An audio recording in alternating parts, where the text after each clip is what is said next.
Heures à Jérusalem, 19 heures heure de Paris. Bonsoir à tous et merci d'être avec nous une fois de plus pour cette rencontre pré-pourimique. Et évidemment, je salue notre conférencier ce soir qui fait partie de la maison depuis de nombreuses années, qui est un des initiateurs de ces activités que nous avons vers la communauté juive de France. Alors, je vais me permettre, dans l'esprit de Pourim, de vous présenter Jean-Charles Zerbib. Et pour plagier un ami commun, et dans l'esprit de Pourim, je dirais quelques mots, pas 12 mots, Jean-Charles, je dirais Constantine, Montpellier, Malé Adoumim, éducateur, formateur, scout, judaïsme, sionisme, marche des vivants. Et enfin, famille, communauté, nation. Voilà un peu dans l'esprit de Pourim, dans l'esprit de la reine Esther, on dirait, pour conclure un peu, un homme au service de son peuple et de ses valeurs surtout. Voilà, je crois que j'ai baissé un peu le masque sur la personnalité dans les deux sens du terme de Jean-Charles Zerbib, que je suis sûr pour beaucoup d'entre vous et que nous allons un peu mieux connaître ce soir en sa présentation sur Pourim. Voilà, donc les règles du jeu sont les mêmes. Vos micros seront fermés, le mien aussi dans une minute, pour laisser la parole à Jean-Charles. Je remercie évidemment Yasmine et Naftali Lévy, toujours présent, animateur et organisateur de ces rencontres. Merci beaucoup et Reftov, et à tout à l'heure. Merci beaucoup. Merci beaucoup, Avi. Merci de cette présentation. J'espère que c'est enregistré parce que je dois dire qu'en quelques mots, il y a une définition et mon ami du fin fond de la France, là-bas de Pau, a rajouté quelque chose qui me fait plaisir, mais comme nous partageons tous les deux cette qualité, ça va, nous devrions aller. En tout cas, merci beaucoup. C'est effectivement pour moi un plaisir de vous retrouver et je remercie l'OSM, les deux départements concernés. Je remercie Avi Zana, Naftali Lévy et notre chère Yasmine qui fait tout le travail comme cela à Paris. Je vois un certain nombre de visages amis, je suis très content de les voir et j'en suis particulièrement flatté parce que si vous êtes comme moi, je suis sûr que je reçois moins de messages que vous, vous aviez le choix à peu près entre 2753 conférences et interventions diverses par Zoom sur Pourim. Donc, j'espère que vous n'en avez pas entendu beaucoup avant parce que sinon, vous devriez être épuisé et garder un peu d'énergie parce que la fête de Pourim est une fête qui demande beaucoup d'énergie si on veut réaliser tout ce qui est demandé et prévu. Donc, faites attention à vous, gardez votre santé pour pouvoir bien boire du vin pendant cette fête de Pourim. Alors, effectivement, j'ai décidé de donner un titre qui est en même temps, je dirais, une vraie déclaration à cette soirée qui est de bas les masques. Alors, certains m'ont dit, tu exagères quand même, c'est vrai que c'est pourri, mais qu'on peut se permettre de dire et de faire beaucoup de choses, mais parler de masques par les temps qui courent est quelque chose qui peut poser à certains questions, en tout cas problèmes. Cette fête de Pourim est une fête qui est très intéressante. La dernière fois que nous nous sommes rencontrés, en tout cas par Zoom, je vous avais parlé de Hanouka et il est intéressant de noter que les fêtes qui apparaissent comme étant les plus joyeuses, les plus sympathiques, les plus amusantes, les plus rigolotes, les mieux arrosées, les mieux servies en termes de repas et de gâteaux, etc., soit ces deux fêtes de Hanouka et de Pourim. Et donc, on pourrait avoir l'impression que ce sont des fêtes peu sérieuses, et en particulier cette fête de Pourim. Et je dirais, nous allons essayer de comprendre ensemble pendant ce temps qui est par définition limité, qui est l'intervention de ce soir, à quel point ce qui peut apparaître comme étant peu sérieux est une affaire extrêmement sérieuse. Alors tout d'abord, sur les masques, que les choses soient claires. Évidemment, nous sommes dans une période où nous avons fêté Pourim toute l'année. dans la mesure où nous étions tous cachés, nous étions tous masqués, en tout cas j'espère. Certains ont vécu des moments très difficiles. La communauté a été particulièrement frappée. En tout cas, si vous avez la mémoire de l'histoire, eh bien, vous rappelez que l'an dernier à Purim, c'est à peu près à ce moment-là que tout a commencé. Et je dois vous dire que dans notre famille à nous, eh bien, ici en Israël, après que nous ayons terminé ce festin de Purim, ce Mishté, on y reviendra, eh bien, mon épouse a reçu un SMS sur son portable lui disant que le matin, à 7 heures du matin, elle avait croisé le malade numéro 53. À l'époque, on les numérotait encore. Elle l'avait croisé dans le supermarché qui est à côté de la maison et elle devait rentrer, ce qui s'appelle en Israël en bidoud, c'est-à-dire dans ce confinement individuel.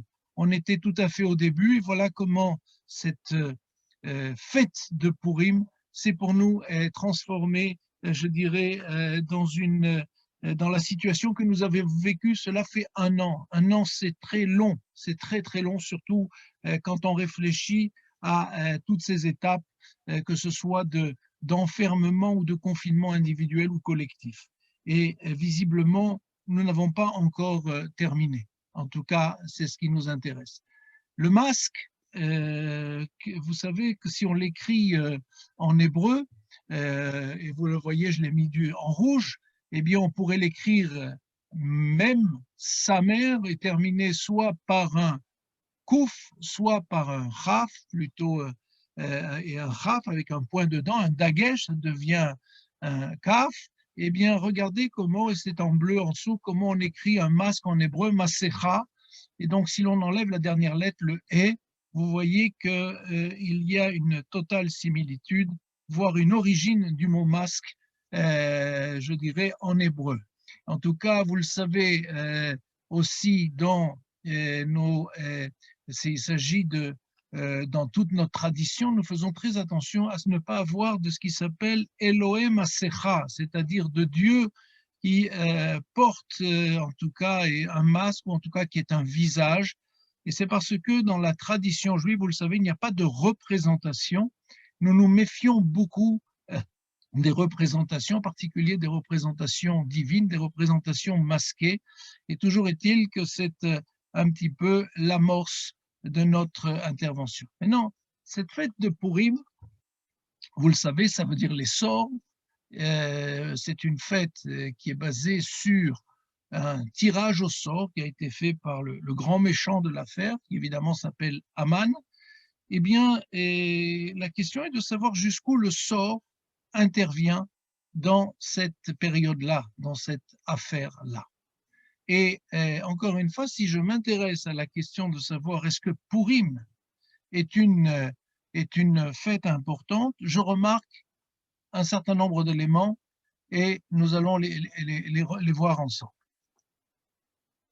Maïmonide dit une chose incroyable. Maïmonide, vous le connaissez, c'est le grand sage qui a à la fois écrit le Guide des égarés, c'est en essayant de créer des liens entre la philosophie d'Aristote et le judaïsme. Il a écrit aussi un certain nombre de livres qui sont des livres de halakha, de loi, pour nous expliquer comment nous devons respecter, comment nous devons vivre au quotidien. Et d'ailleurs, chose intéressante, les Yéménites, les Juifs du Yémen, eh bien, suivent Maïmonide dans toutes ses décisions de halakha. Le reste du peuple juif, pas toujours. Il y a des éléments qui sont repris et d'autres moins. Mais il est très, très intéressant de constater donc que Maïmonide est un décideur, est un décisionnaire, est un sage extrêmement important dans notre tradition. Et que dit Maïmonide dans le traité où il parle de la Megillah, on y reviendra sur ce thème de la Megillat Esther, du rouleau d'Esther.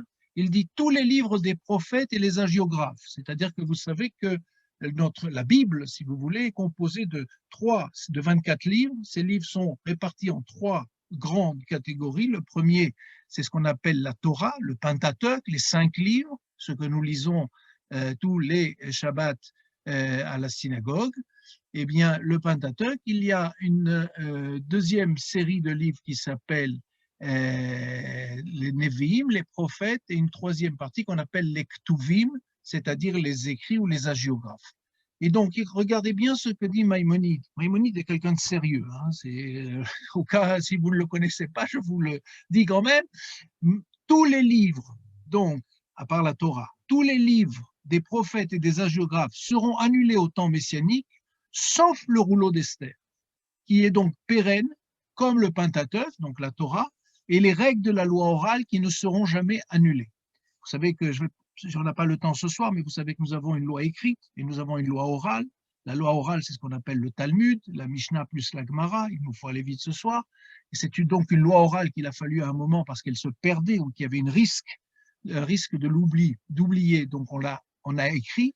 Donc cette Torah orale que l'on étudie dans les yeshivot, c'est le principal, je dirais, objet de l'étude dans les écoles talmudides, eh bien, elles ne seront jamais annulées. Et quand bien même tout souvenir des malheurs sera annulé, comme il est dit dans Isaïe, des prophètes, Ishaïa, les premiers malheurs ont été oubliés, ils sont cachés à mes yeux, c'est ce que dit le texte. Les jours de Pourim ne seront pas annulés, comme il est dit dans Esther, ces jours de Pourim ne seront pas éliminés au sein des Juifs et leur souvenir ne disparaîtra pas de leur descendance. Donc vous imaginez que cette fête de Pourim va rester, et là, parmi tous les textes, cette Megillat Esther va rester dans notre histoire, va rester dans notre pratique comme étant un texte fondamental. Maintenant, pour ceux qui ont fait attention, qui ont lu ou qui lisent chaque année régulièrement cette Megillah, vous le savez, il y a un grand absent, et c'est le seul cas parmi les 24 livres qui figurent dans la Bible, et bien dans le Tanakh, eh bien, il y a un grand absent de ce texte qui est Dieu. Akadosh Baruch Hu, le bon Dieu, est totalement, semble-t-il, absent, ou en tout cas, il n'est pas cité dans le livre qui est ce livre du rouleau d'Esther de Megillat Esther. Et ça, déjà, c'est quelque chose qui en fait un livre absolument différent. Et vous le savez, il y a d'un côté les livres du Pentateuque sont des livres révélés, les livres des prophètes sont des livres qui sont, eux, inspirés, les livres qui font partie de la troisième série, des hagiographes, sont des livres qui ont été écrits par des hommes, par des humains, et d'ailleurs, va se poser la question de savoir, mais qui a bien pu écrire Megillat Esther? Et c'est la question que nous allons essayer de résoudre maintenant. Donc, je cite, là, il y a deux phrases qui viennent de cette Megillah. Et Mordechai, Mardoché, rédigea ces événements, il envoya des lettres à tous les Juifs. Cela figure en toutes lettres dans votre Megillah. Et le deuxième, la reine Esther, fille d'Avichai, et Mordechai, le Juif, écrivirent tous les actes de pouvoir pour confirmer la seconde lettre de Pourim. Donc, on peut dire à partir de là, c'est très simple. L'histoire de Pourim a été écrite par Mordechai et sa nièce qui s'appelait Esther. Mais c'est pas aussi simple que ça, puisque dans un des traités du Talmud, à un moment où on énumère tous les livres qui figurent dans le Tanakh, dans la Bible, le Talmud nous dit que le livre fut écrit par Anshe Knesset Agedola, c'est-à-dire les hommes de la grande assemblée, un panel de 120 sages qui était l'autorité religieuse au début de l'ère du Second Temple en Eretz Israël, en terre d'Israël. Et donc, nous aurions un texte qui aurait été écrit en terre d'Israël, plusieurs années après les événements de Pourim, alors que les événements de Pourim, c'est marqué tout au début, et on le sait, tout au début de notre Megillah, l'affaire de Pourim a lieu à Suse, Shushan, capitale de l'Empire perse, capitale d'un empire dirigé par M. Assuérus. Et regardez ce que dit Rachi à la question, mais pourquoi il n'a pas été écrit directement, immédiatement, d'après cet avis-là? Rachi, le grand commentateur champenois français, explique qu'elle devait être écrite en terre d'Israël parce que la prophétie ne doit pas être transcrite et incluse dans le canon des Écritures en dehors de la Terre sainte. Et effectivement, il y a dans ce livre un aspect de prophétie, et il n'y a pas de prophétie en dehors d'Israël. Ceux d'entre vous qui connaissent un petit peu les textes vont me dire, et ils auront raison, mais attends, et Ézéchiel, et la vision des ossements desséchés. Ézéchiel était là-bas, il n'était pas sur la terre d'Israël quand il va rêver ce qui va s'appeler plus tard, enfin ce qui va s'appeler Triyat Hametim, la résurrection des morts. Donc la prophétie existe aussi en dehors d'Israël. Et les sages dans les Talmuds disent quelque chose d'incroyable. Ils disent en fait, au moment où c'est le seul cas où il y a une prophétie en dehors d'Israël, eh bien, on dit que Ézéchiel, son âme s'est détachée de lui, de son corps, a voyagé jusqu'à Jérusalem et que la prophétie a été faite sur la terre d'Israël parce qu'il ne peut pas y avoir de prophétie en dehors de la terre d'Israël. Ce qui veut dire que Dieu ne peut pas se révéler en dehors de la terre d'Israël. C'est quelque chose qui est énorme, qui figure dans le Talmud, qui figure effectivement dans nos textes et qui demande évidemment à être commenté. Et nous allons commencer à lire ensemble la Megillah. Nous avons un petit peu d'avance. Vous savez que demain, nous avons le début des festivités de Purim. Demain, nous commençons par le jeûne. Donc, on sait qu'on va tellement manger après qu'on commence la fête en jeûnant. Et on reviendra dessus aussi. Donc, on va jeûner jeudi. Demain soir, de partout, et c'est une première, même à Jérusalem, même dans les villes qui étaient entourées de murailles à l'époque de Josué, eh bien, même à Jérusalem, demain soir, on va lire la Megillah. On va la relire vendredi matin.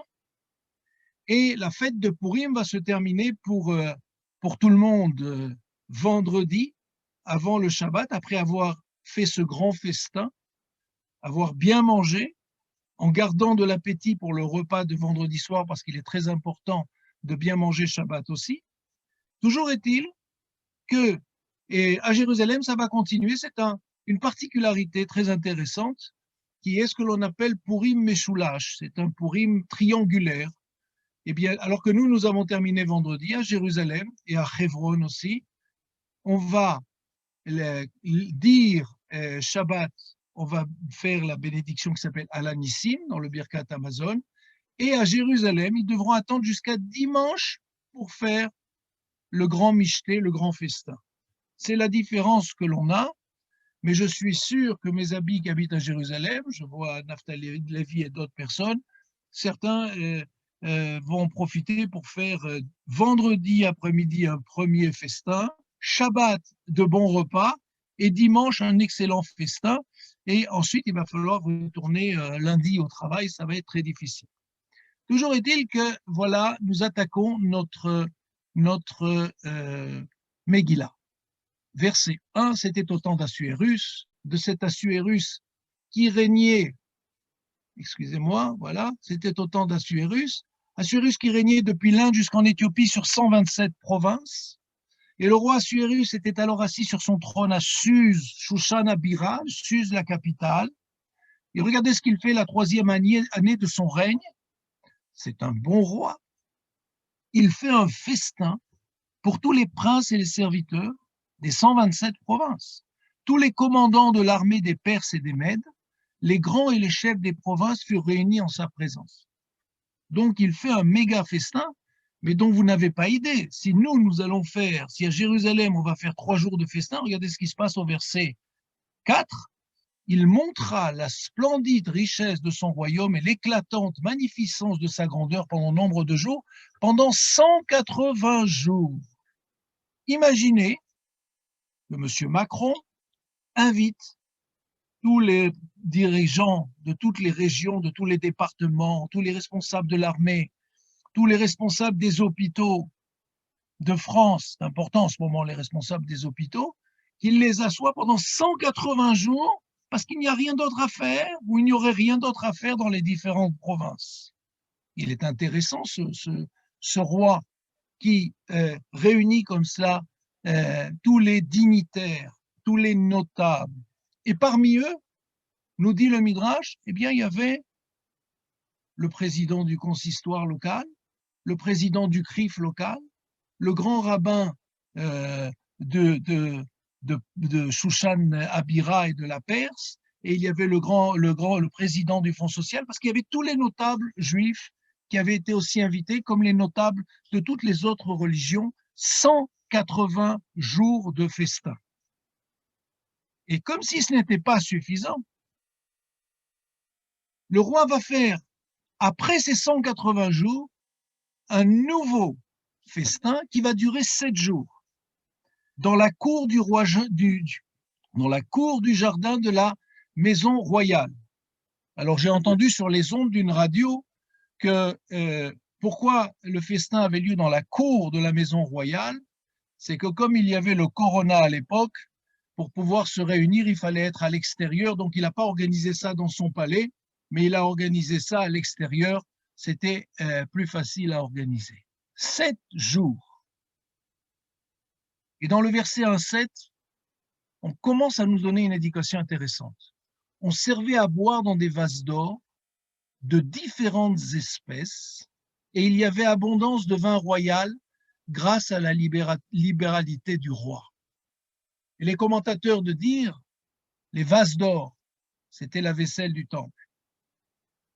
Les vases d'or, c'était la vaisselle du temple. Pourquoi? Parce qu'on est à Shushan Abira et que les Juifs, je fais un anachronisme historique en appelant cela les Juifs, mais les Hébreux qui étaient à ce moment-là et qui avaient été déplacés par Nabuchodonosor, la vaisselle du temple avait été prise et on va leur servir à boire et à manger dans la vaisselle du temple, ce qui pose un problème terrible.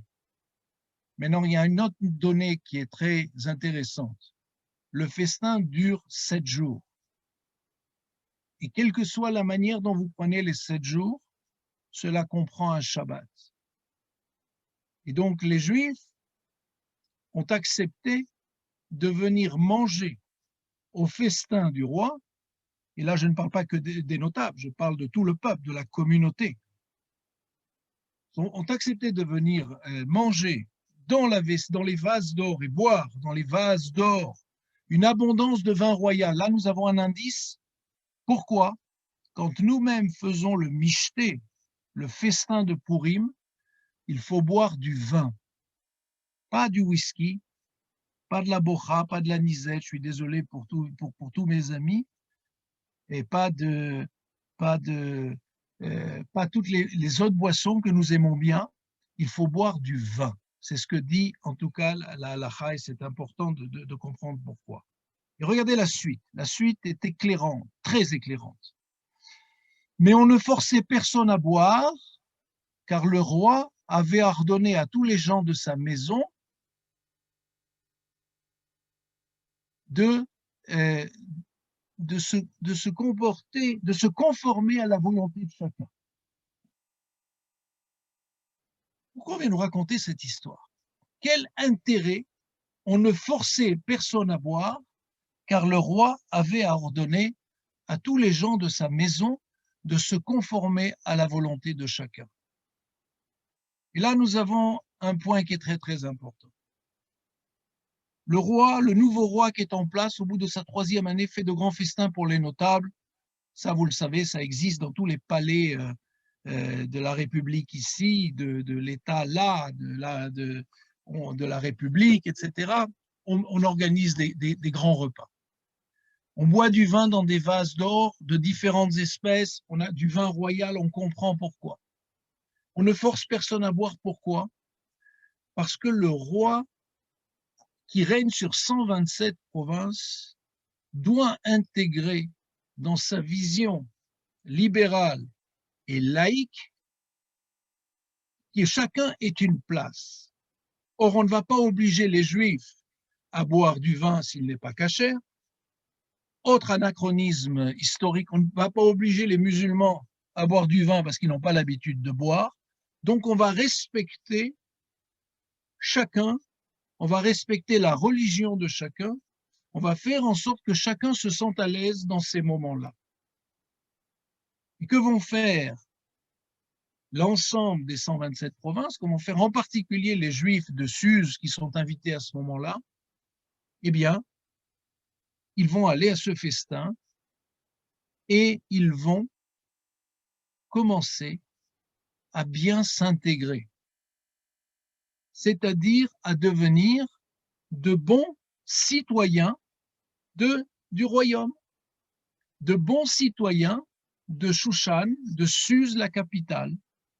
Et là, il y a un point très important parce que, vous le savez, l'étape d'après va être une catastrophe sur le plan de la communauté juive. En tout cas, cela aurait pu être une énorme catastrophe. Mais là, au début, on a affaire à une communauté qui s'intègre fort bien elle participe, y compris aux festivités du roi et aux grands banquets du roi. Mais parce que le roi leur donne une place.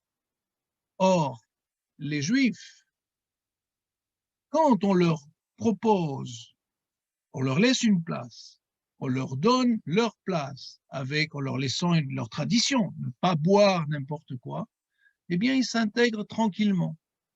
Mais le danger guette, parce que de l'intégration réussie à l'assimilation, il n'y a qu'un pas. Et c'est cela le danger qui nous guette et qui se cache derrière cette affaire. Et à ce moment-là, au chapitre 2.5, je ne vais pas lire toute la Begila, pour ça vous aurez la fête de Purim, rentre un personnage important de l'histoire. Il y avait à Suse, je vous l'ai mis en ivrite en dessous, il y avait à Suse, la capitale, un juif nommé Mardoché, fils de Yaïr, fils de Kis, homme de Benjamin, qui avait été amené de Jérusalem parmi les captifs déportés avec Éconia, roi de Juda, par Nebuchadnezzar, Nabucodonosor, roi de Babylone. Regardez en hébreu ce que ça donne. Ish Yehudi, Aya Beshushan Abira. Et si je l'ai mis en bleu, c'est qu'il y a dans la traduction en français une erreur. Quand on dit Ish Yehudi à ce moment-là, et vous le savez sûrement, il ne s'agit pas d'un Yehudi, Yahoud, il ne s'agit pas d'un juif. Il s'agit de Ish venant de Yehuda, c'est-à-dire c'est un judéen. Très souvent, on dit qui est le premier juif de l'histoire. C'est un exercice que on fait à l'école, dans les mouvements de jeunesse, dans les conférences. Quel est le premier juif de l'histoire? Alors en général, les gens disent Abraham, les gens disent un certain nombre de noms. Le premier que l'on appelle Ish Yehudi, le premier juif, entre guillemets, si je traduis mal, c'est Mordechai, celui que l'on va appeler par la suite Mardoché, Mordechai à Yehudi, Mordechai le juif. Mais c'est une erreur. La traduction, c'est Mordechai le judéen. Pourquoi? Bien, vous le savez, il y a eu un schisme. Il y avait des problèmes entre les différentes tribus. Il y avait un État de Judée, un État d'Israël. L'État d'Israël, les 10 tribus qui ont complètement disparu d'après notre tradition. Il n'y a qu'à l'époque de l'arrivée du Messie, du Mashiach, qu'on arrivera à retrouver les 10 tribus perdues. On arrive à trouver ici et là de temps en temps des bouts de tribus qui sont réintégrés au peuple juif, mais seul le Mashiach, d'après notre tradition, sait où se trouvent ces 10 tribus perdues, pour nous en tout cas. Toujours est-il que Mordechai, à Yehudi, Mordechai le judéen, qui était fils, regardez, pour compliquer encore le jeu, fils de Yaïr, fils de Shimi, Ben Kish, etc., Ish Yemini. Ish Yemini, comme on est en période électorale actuellement, c'est pas qu'il était de droite, c'était pas un homme de droite, c'était tout simplement, il était en fait membre de la tribu de Benjamin, Vous savez qu'il y avait 12 tribus, chacune était un des fils de Jacob. Il était en fait membre de la tribu de Benjamin, mais la tribu de Benjamin faisait partie de cet État de Judée. Et c'est pour ça qu'il est à la fois de la tribu de Binyamin, de Benjamin, et en même temps, il est du pays, j'allais dire, de Judée. D'où son nom de Ish Yehudi. Pour nous, c'est très, très important. Pourquoi? Parce que Benjamin, dans notre tradition, Benjamin, comme on le dit en français, c'est le dernier né parmi les enfants qui va donner le nom donc des 12 tribus. Mais Benjamin, contrairement à tous ses autres frères, il ne s'est jamais prosterné à aucun moment devant le frère devant son oncle, devant son tonton qui s'appelait Esav. Dans notre tradition, on fait appel aussi, quand on parle d'Ésaü, à Édom. On fait référence dans la tradition à Rome et toute la civilisation, je dirais, occidentale. Et dans notre tradition, Benjamin ne s'est jamais prosterné devant son oncle, mais il n'a pas un grand mérite. Parce que tout simplement, quand il va y avoir la rencontre entre son père Yaakov et son oncle Esav, Binyamin n'est pas encore né. Il est dans le ventre de sa mère. Et il a un double avantage incroyable. Petit 1, il ne s'est pas prosterné devant Ésaü. Et deuxièmement, il est né sur la terre d'Israël.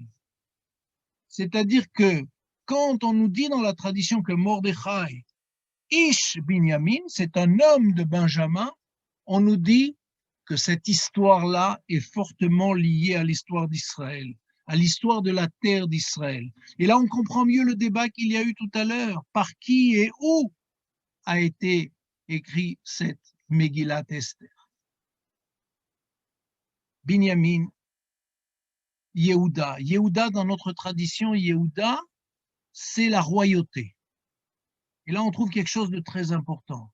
Binyamin, sur le territoire de Binyamin, dans cette terre de Judée, se trouve Jérusalem.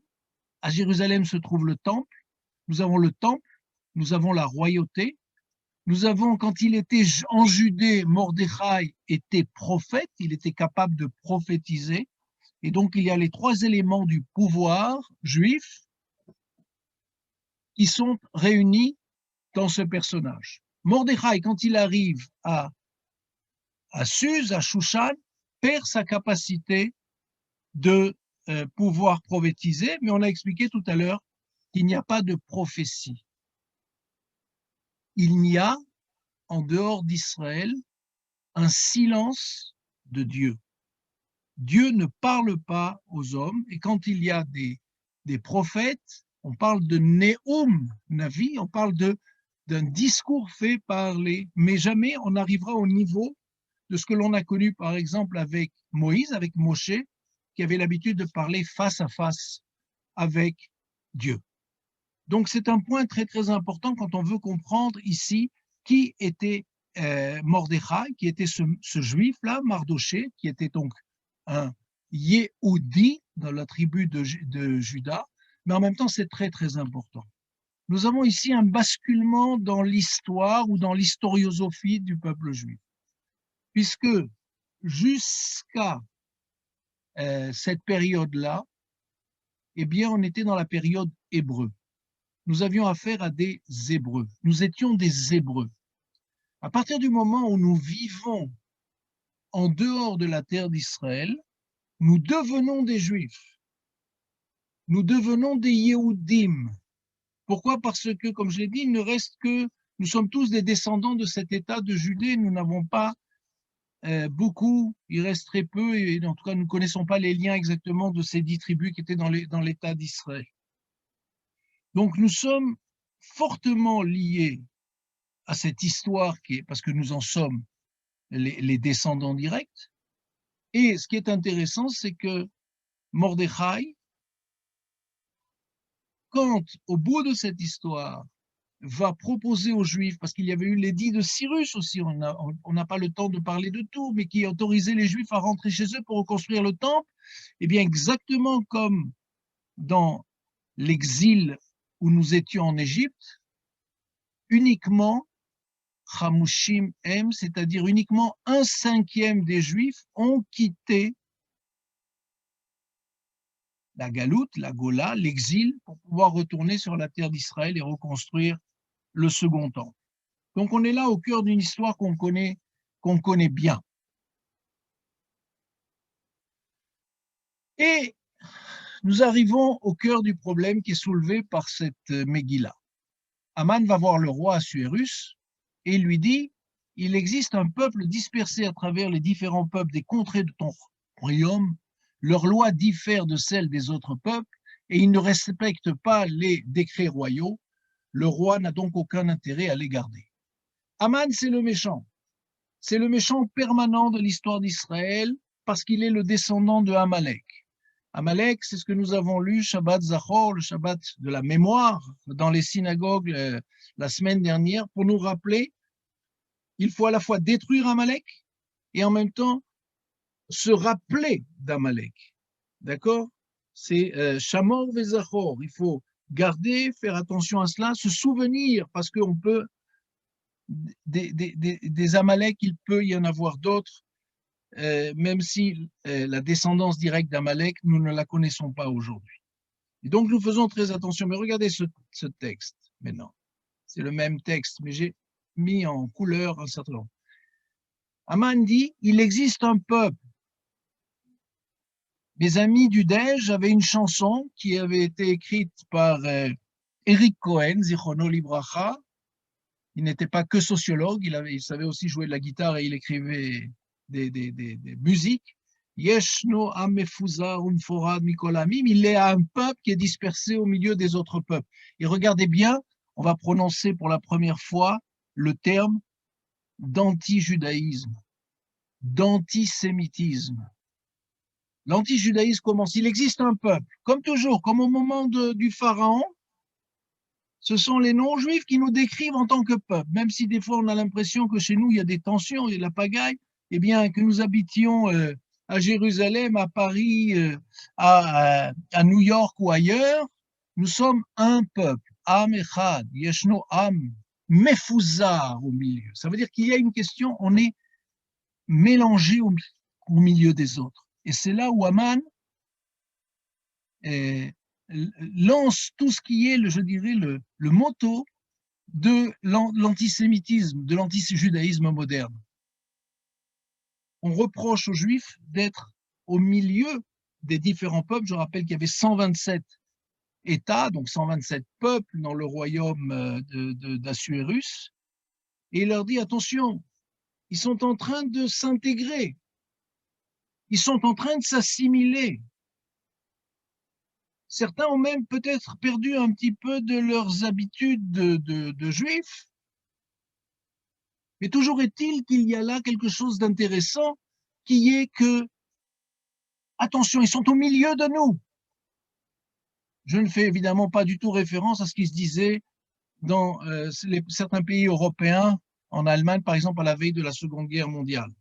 La suite, leurs lois diffèrent. Attention, eux, ils ne peuvent pas manger avec nous parce qu'ils ont la cache-route.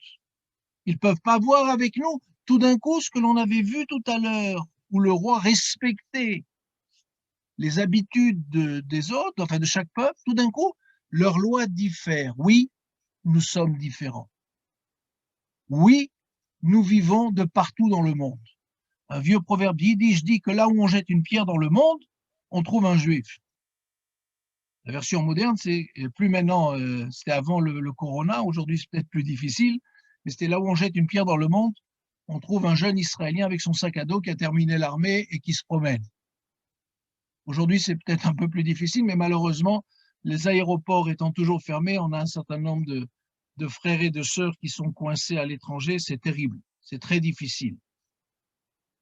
Toujours est-il que voilà, leurs lois diffèrent et ils ne respectent pas les décrets royaux. Alors que je vous rappelle que la Révolution française ou que les Juifs, quand ils étaient en France, disaient Dina de Malchuta Dina, la loi de mon pays est la loi. Vous ne trouverez jamais de gens plus respectueux des lois locales que les Juifs.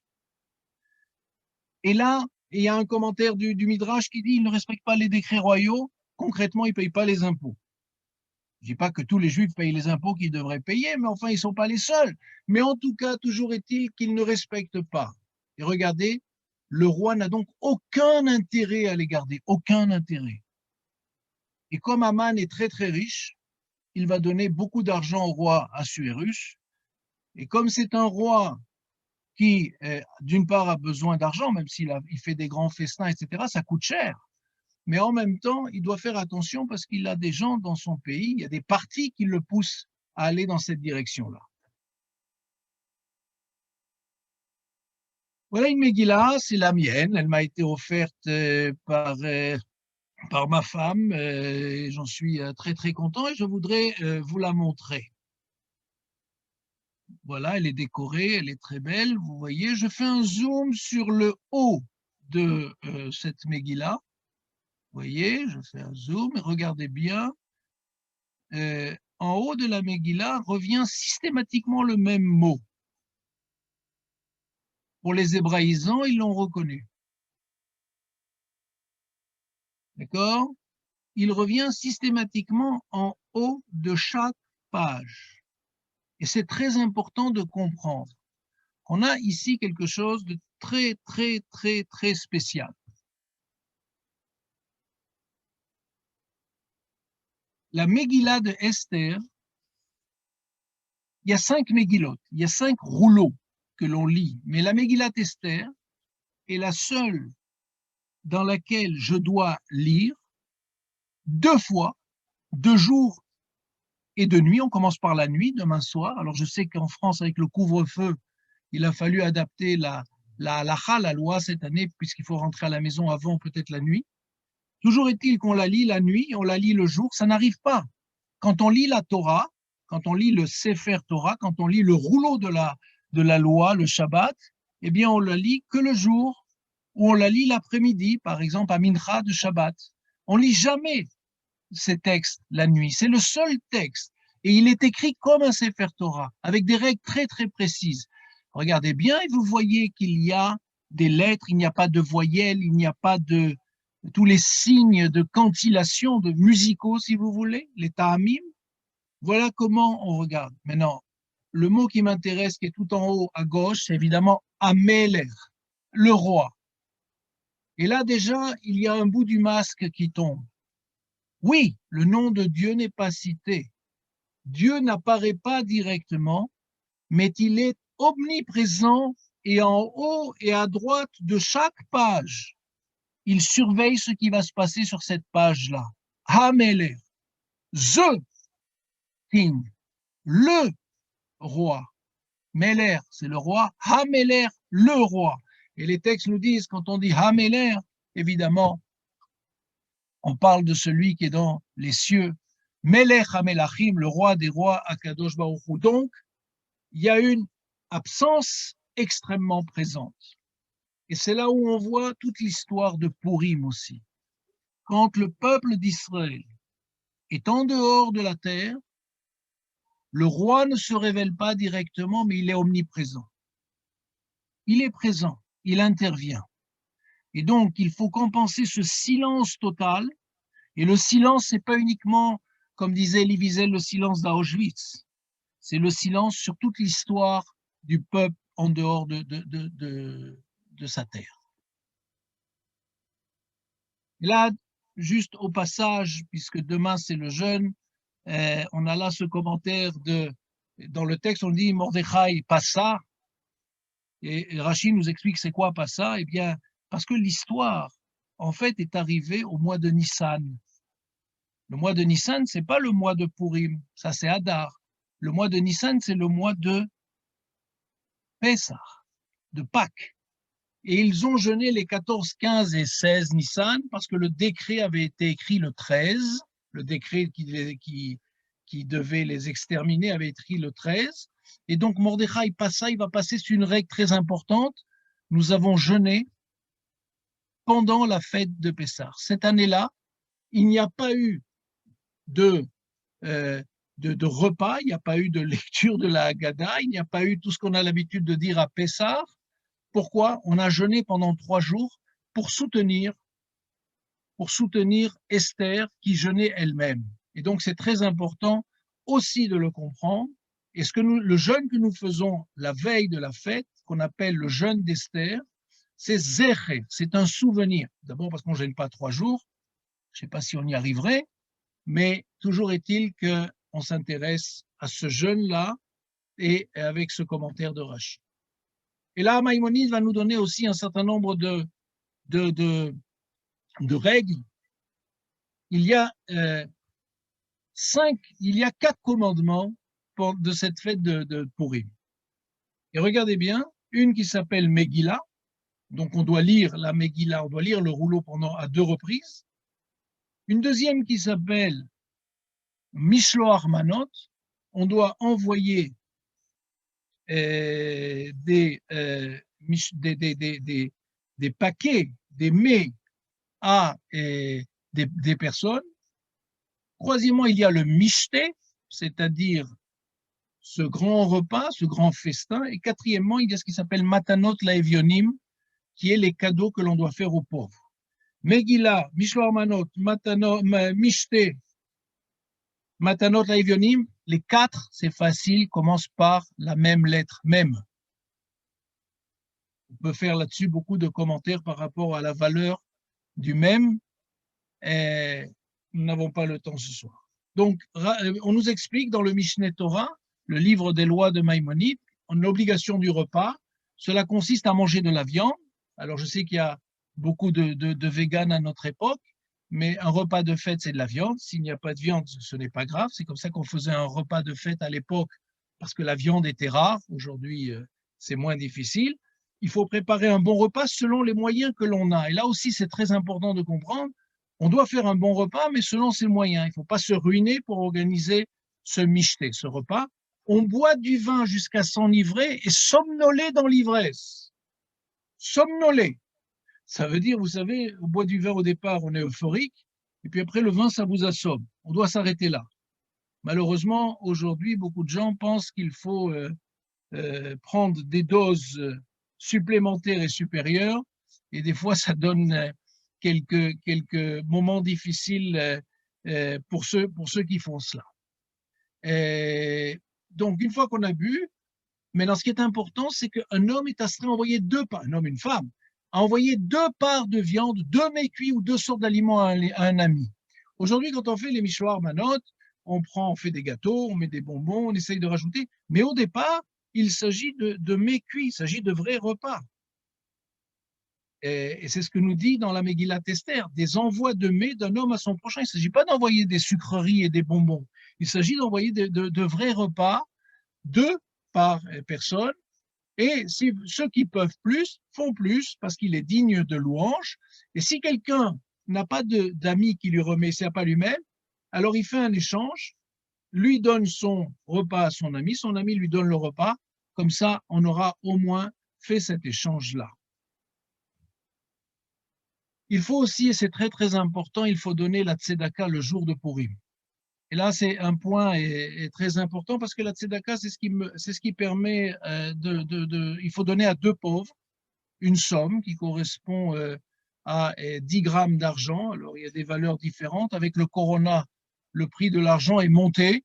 Je suis désolé. Mais en tout cas, si on peut, il faut donner 2 fois la valeur de 10 grammes d'argent à 2 pauvres différents.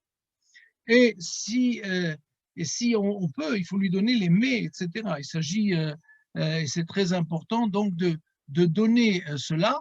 Et la tzedaka, on doit la donner le jour même de Purim, c'est-à-dire pour nous, en Israël et aussi à Paris, vendredi. Enfin, pour tout le monde cette année, c'est vendredi. C'est ce jour-là, pas jeudi, pas dimanche. Il faut les donner le jour même. Pourquoi? Parce que je ne peux pas, moi, faire la fête et être dans la fête alors que des gens n'ont pas la possibilité. Et donc, on doit donner. Et encore une fois, si quelqu'un me demande, si quelqu'un tend la main, je dois lui donner, sans vérifier. même si des fois j'ai des doutes parce que je me dis, mais peut-être que la personne a des moyens, je dois lui donner. C'est une règle de base. Et cet argent doit être donné le jour même. Ça ne peut pas être donné à des fonds de charité ou à des opérations si ce n'est pas distribué le jour même à des personnes. Il s'agit là de personnes, pas de fonds, même si c'est très important parce qu'on a besoin de fonds de tzedaka. Ce jour-là, il faut distribuer le jour même tout l'argent qu'on aura récolté. Et regardez ce que l'on dit dans le Rambam, Maïmonide dit, il est préférable pour un homme de multiplier les cadeaux pour les pauvres plutôt que d'accroître son propre repas. Donc, vous voyez, c'est très important. Je ne peux pas, moi, manger et me réjouir et boire du vin, alors que je sais que des gens de mon peuple n'ont pas les moyens. Et c'est très important de réjouir les pauvres, les orphelins, les veuves et les convertis. Parce qu'il y a dans la Megillah, quand vous lirez le texte, vous verrez que les habitants des provinces, en particulier de Suse, vont se convertir au judaïsme, par peur. Parce qu'ils se disent, ces juifs sont dangereux quand même, il faut que je fasse attention, mais on doit faire très très attention, en particulier à eux, ce jour-là. Et pourquoi c'est important? Eh bien, c'est important parce que les juifs, d'après notre tradition, quand nous étions, vous vous rappelez, quand nous étions au Sinaï, parce que nous étions tous au Sinaï, là, au pied de la montagne, quand on a reçu la Torah. Et le texte nous dit que nous étions sous la montagne. Sous la montagne. Alors, dans vos traductions de la Bible, on trouvera le terme de on était au pied de la montagne. Non, le Midrash dit sous la montagne. Pourquoi? Parce que dans notre tradition, le Midrash dit que Dieu a pris la montagne du Sinaï, il l'a mis au-dessus de nos têtes et il nous a dit, vous l'acceptez ou pas, ma Torah? Mes règles, vous les acceptez ou vous ne les acceptez pas? Comprenez que toutes les notions de libre arbitre, de liberté de l'homme, de choix individuel, tout ça, dans ce Midrash, c'est pas terrible. Et dans notre tradition, c'est à Purim que nous avons accepté dans la joie la Torah, et c'est ce texte qui est là, Kimu vekibel, suivant certaines versions, vekiblu, l'un est un singulier, l'autre est un pluriel, à Yehudim, Alehem et Al-Zaram, ça veut dire que c'est à Purim que nous avons réellement accepté la Torah. Est-ce que vous comprenez l'importance de ce texte-là? Là, je vous lis ce qu'il y a marqué dans la Megillah. C'est pas un texte, c'est pas un midrash, c'est pas une histoire. Kiblu vekimu. Nous avons accepté. Le terme de kibel, c'est que certains disent que nous étions tellement un peuple un que nous l'avons accepté comme un seul homme, nous dirions, comme un seul être. D'autres disent kiblu parce qu'il y avait les Juifs dans toute leur diversité.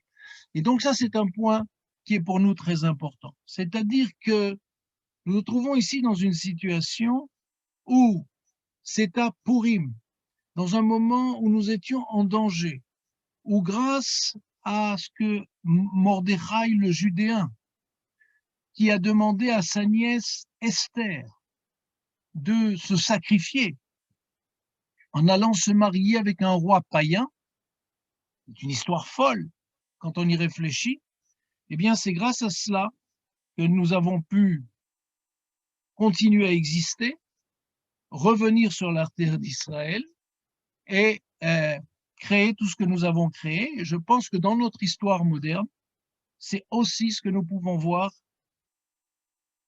au milieu du XXe siècle avec la création de l'État d'Israël en 1948.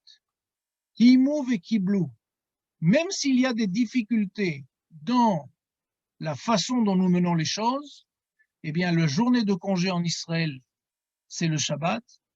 Le calendrier est suivant les fêtes du calendrier juif, même si certains préfèrent aller faire un mangal, aller faire à la hèche, aller manger des grillades le Shabbat à la plage, mais au moins le peuple, la collectivité a décidé que c'était suivant le calendrier juif que nous fonctionnions.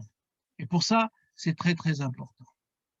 Alors regardez ce que j'ai vu ce matin dans les rues de ma ville, parce que en Israël, c'est pas encore Pourim, je vous rassure, mais dans les écoles, on fait ça la veille, parce que demain, ils seront, voilà, alors il y a toujours des monstres qui se promènent, et puis il y a des soldats, et puis il y a des beaucoup de petites filles qui se promènent en étant déguisées comme la reine Esther. La reine Esther toujours, mais la difficulté pour ceux qui ont fait des piécettes et des scénettes de théâtre quand nous étions jeunes, c'était qu'il n'y avait pas grand monde qui voulait être Aman le méchant. Ça, c'était toujours un très grand souci. Il fallait vraiment se battre pour plutôt être Assuérus ou Mordechai, Achashverosh ou Mordechai, et pas tellement Aman qui était le méchant, surtout qu'à la fin il termine mal, hein, il est pendu, donc ça fait pas sérieux. Mais voilà une photo toute fraîche. On revient à une sorte de normalité en Israël si les enfants peuvent se déguiser à Purim, malgré le. Mais regardez ce qu'on a reçu aussi, ce qu'on a vu. Regardez en quoi est déguisée cette jeune fille. Vous reconnaissez ce virus qui nous oblige à porter des masques? Alors voilà, elle a fait un magnifique costume et elle a à la main, alors on va pas faire de pub, mais elle a à la main, vous voyez, cette piqûre qui nous permet d'être citée dans le monde entier de manière extraordinaire. Et cette piqûre, on la retrouve. Regardez, deux déguisements, un.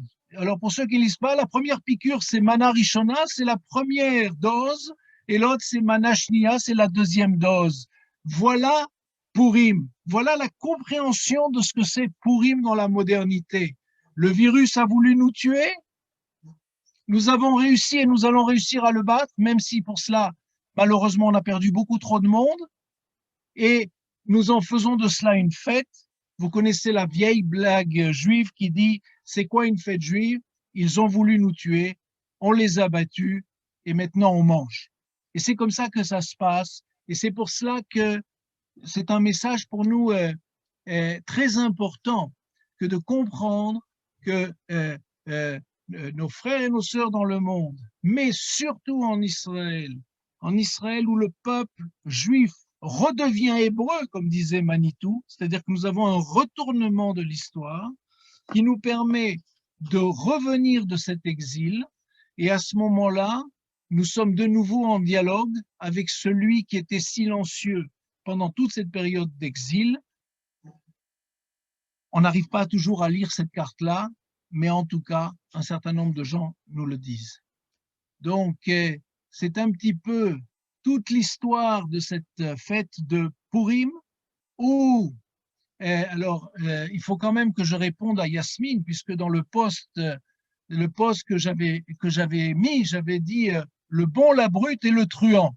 Alors, elle me dit, mais c'est quoi le bon, la brute et le truand? Le bon, si je faisais un sondage, vous l'avez compris, ça pourrait être soit Mordechai, soit Esther. Le truand, c'est qui? Le truand, commençons par, le truand, c'est ce roi Achashverosh, qui, dans un premier temps, va laisser les Juifs agir comme des citoyens libres dans ce pays d'exil, et qui, soudoyé par Aman, soudoyé par la situation, va devenir leur ennemi, ou en tout cas va accepter que les Juifs soient en danger dans cette belle ville de Suse et dans ce beau pays-là. Et il y a le dernier point, évidemment, si on a parlé du bon et si on a parlé du truand, il nous reste la brute. La brute, c'est Aman. L'Aman qui voulait détruire le peuple juif dans sa totalité, parce que si les Juifs de Suse avaient été détruits, chers amis, où serions-nous tous aujourd'hui? Dans notre tradition, 20% de ces Juifs vont rentrer sur la terre d'Israël, et c'est ce qui va donner par la suite l'ensemble de nos communautés. Voilà le message, donc avec une Esther qui est aussi une Esther panim dans notre tradition, c'est-à-dire qu'elle cache sa face. Et Esther n'est pas un nom juif. On pourrait même dire que le nom d'Esther vient de Astarté, c'est-à-dire cette déesse de l'époque. Mordechai n'est pas un nom juif. Mordechai, c'est le nom aussi qui vient d'un dieu de la Perse de l'époque, Marduk. Donc on a là toute une série d'éléments, et malgré cela, les Juifs, ou quelques-uns, en tout cas 20%, vont réussir à sortir de cet endormissement, vont réussir à sortir de cette, pas intégration, de cette assimilation pour redevenir complètement des Juifs et reprendre le chemin de la terre d'Israël, parce que c'est sur la terre d'Israël où on peut à la fois avoir le roi, le prêtre dans son temple, c'est-à-dire une autonomie politique, une autonomie religieuse, et en même temps, bien sûr, le prophète qui était Mordechai, et où on peut enfin entendre la voix d'Hachem. Voilà ce que nous disent nos textes, et c'est pour ça que ce texte est celui qui va rester à la fin des temps, parce que c'est un texte extrêmement sérieux sur une affaire totalement sérieuse.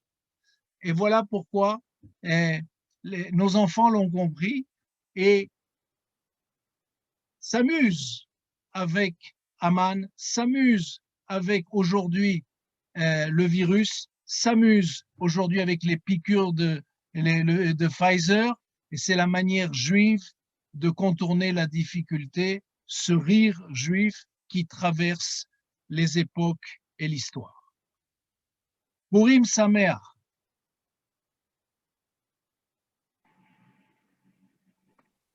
Avi, est-ce que tu es avec nous?